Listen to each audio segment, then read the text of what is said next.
আমরা এখন প্রবেশ করতেছি। দূর থেকে তো মনে করছিলাম যে, আর এইদিকের ভিউটা দেখুন অনেক সুন্দর।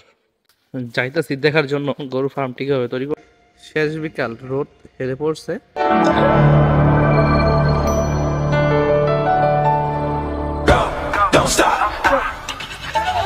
মাশাআল্লাহ, ভিউটা কিন্তু অনেক সুন্দর। পুকুরের পাশে বাড়ি ঘর, এদিকে নারকেল গাছ, চমৎকার দৃশ্য। আমরা এখন অবস্থান করতেছি বড় পালদিয়ার দক্ষিণ পাশে। আর রাস্তা সোজা চলে গেছে টেঙ্গুরা পাড়া দিয়া সিরাজদি খান, আর এইদিকে বড় পাউল দিয়া, আর এইদিকে শিয়ালদি মির্দাবাড়ি। আসসালামু আলাইকুম, আজকে ভিডিও করলাম বড় পাউল দিয়ার মাঝামাঝি দক্ষিণ পাশে। মির্দাবাড়ি থেকে সিরাজদি খান টেঙ্গুরা পাড়া মাঝামাঝি স্থান, এই পাশে বড় পাউল দিয়ার এরিয়ার ভিতরে। বাড়িটির নাম জানি না, কিন্তু বাড়ি কি একটা ভিটা বাড়ি বলতে পারেন। এখানে গরুর ফার্ম তৈরি করতেছে, কিন্তু ভিউটা সুন্দর যেহেতু, এই জন্য আমরা ভিডিও বানাইছি। পুরো ভিডিও সাথে থাকবেন, দেখবেন আর এনজয় করবেন। লাইক ফলো করে পাশে থাকবেন। আসসালামু আলাইকুম। মাশাল্লাহ, প্রবেশের শুরুতেই পশ্চিম দিকের রোডটা মাশাল্লাহ অনেক সুন্দর দেখা যাইতেছে। আর এই রোদের জন্য ভিউটা আরো ফুটাই তুলছে মাশাল্লাহ। মাশাল্লাহ, এইদিকে তাল গাছগুলো কিন্তু অনেক সুন্দর। এই তাল গাছগুলো দেখে আমি ভিডিও বানাইতে আইছি। আর এই দিকে পুকুরটা মাশাল্লাহ আরো সুন্দর। পুকুরটার কারণে আরো সুন্দর লাগতেছে ভিউটা।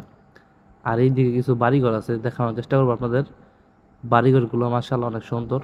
দেখুন, বাড়িঘর, পুকুর ঘেঁষা বাড়িঘর তো আরো সুন্দর দেখা যায়।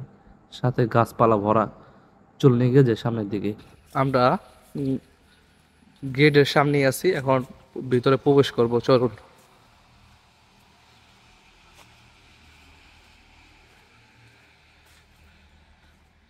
মাশাল্লাহ, চমৎকার ভিউ। আর এইদিকে নির্মাণ আদি কাজ চলতেছে, বাড়ির কাজ সম্ভবত, হয়তো অন্য কোনো কিছু, সঠিক বলতে পারতেছি না। এখানে দেওয়াল করছে দেখেন, আর ভিতরে তাল গাছগুলো, মেঠো পথ মাশাল্লাহ। আর এইদিকের ভিউটা দেখুন অনেক সুন্দর। আকাশে এখনো রৌদ্র আছে, যেহেতু বিকাল। আর আজকে একটু বৃষ্টি হয়েছিল সকাল দিক দিয়া, এর জন্য পেকি হয়ে আছে রোড ঘাট, মেঠো পথ তো। এই দেখেন, কাদা পেকি যেটাই বলেন, পানি জমে আছে। চলুন এগিয়ে যাই। দূর থেকে তো মনে করছিলাম যে ভালো কোনো দেখার মতো জায়গা আছে, কিন্তু এখানে আসার পরে বুঝতে পারলাম এখানে গবাদি পশুর জন্য, গরু পালার জন্য ফার্ম তৈরি করছে। যাই বলেন, কিন্তু জায়গাটা কিন্তু অনেক সুন্দর মাশাআল্লাহ। এখানে যে এই কাজটি করতেছে বা যে এই মালিক, সে হয়তো কৃষিপ্রেমিক সম্ভবত। কারণ এখানে অনেক রকমের গাছপালা সুন্দর করে বাউন্ডারি দিয়ে গাছ রোপণ করছে মাশাআল্লাহ। চলুন দেখে আসি গরু ফার্মটি।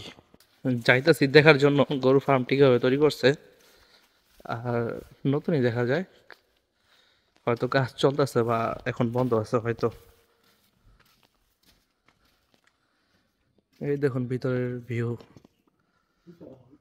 যা শুনছি তাই, এখানে গরু পালন করার জন্য খামার তৈরি করছে, বড় একটি খামার। অনেক টাকা খরচ করে তৈরি করছে। আর যে তৈরি করছে সে হয়তো গরু পালার আগ্রহ বেশি অনেক। গরুর খাবার দেওয়ার জন্য হাউস। আর এখানে খের রাখছে, বর্তমানে খের আছে। এই দিকে সেম সিস্টেম। আর উপরে টিন গ্যাপ রেখে দিছে হাওয়া বাতাস আসার জন্য। সিস্টেমটা কিন্তু অনেক ভালো করছে। আর এইদিকে যা বুঝতে পারলাম, ম্যাক্সিডিয়ালে গরু পালতে পারবে 10 হইতে 15টি গরু পালতে পারবে। আর দুই ধারে মেলাই পারলে 20-25টা গরু এখানে লালন পালন করতে পারবে। দেখুন মাশাআল্লাহ, ভিউটা কিন্তু অনেক সুন্দর। এইদিকে জায়গাটা খালি, কিছুই করা নাই, হয়তো ভবিষ্যতে কিছু করবে, এই জন্য বাউন্ডারি দিয়ে রাখছে। দেখুন, আর এইদিকে মাশাআল্লাহ রাস্তা কিন্তু অনেক ঝোপঝাড় আর পেকি দিয়ে ভরা, ময়লা কাদা দিয়ে। দেখুন, গ্রামে আসলে এইগুলা উপভোগ করা যায়। আর ভিউটা দেখুন মাশাআল্লাহ। চলুন সামনের দিকে গিয়ে যাই। এখানকার ভিউটা কিন্তু অনেক সুন্দর। আর পুরা বাউন্ডারি দিয়ে ঘেরে করা বাড়িটা। আর এইদিকে একটা ঘর আছে, হয়তো লোকজন থাকার জন্য তৈরি করছে, কাজ চলতেছে এই জন্য হয়তো। ভিউটা দেখুন, কাটা হয়েছে ছোট করে একটি পুকুর। আর এখানে সিঁড়ি কাটলো, আমি দাঁড়িয়ে আছি যেখানে। জনবসতি না থাকার কারণে ঝোপঝাড় হয়ে বেড়ে গেছে। আর এইদিকে ফার্মটা, এখানে ভিউটা দেখুন মাশাল্লাহ।